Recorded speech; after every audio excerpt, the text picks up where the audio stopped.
የመስቀሉ ቃል ለሚጠፉት ሞኝነት ነው፣ ለእኛ ለምንድን ግን የእግዚአብሔር ኃይላችን ነው። ሰላም ወንድሞችና እህቶች እንደምን አላችሁ? የዘላለም አባት እግዚአብሔር ስሙ ይባረክ። መጽሐፍ ሲናገር እንዲህ ይላልና ወደ አንደኛ ቆሮንቶስ ሰዎች ከተጻፈው መልእክት ምዕራፍ 1 ከቁጥር 8 እንዲህ ይላል፣ የመስቀሉ ቃል ለሚጠፉት ሞኝነት፣ ለእኛ ለምንድን የእግዚአብሔር ኃይል ነው። ኢየሱስ ለዘላለም ጌታ ነው።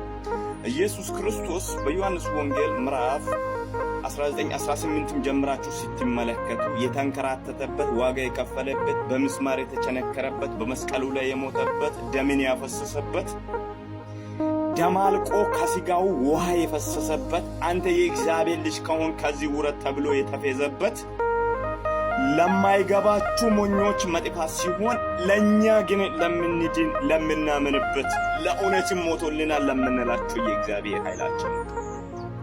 ወደ እግዚአብሔር መቅረብ የቻለንበት እውነት ነው። በእግዚአብሔር ፊት መቆም የቻለንበት እውነት ነው። እግዚአብሔር አባታችን ነው ብለን የጠራንበት እውነት ነው። ኃጢአተኝነትን ክደን መንፈሳዊነትን የተቀበለንበት እውነት ነው። የመስቀሉ ቃል ለምንድን በእግዚአብሔር ፊት ለምንኖር ለእኛ ምናችን ነው? ኃይላችን ነው። ኢየሱስ ለዘላለም ጌታ ነው።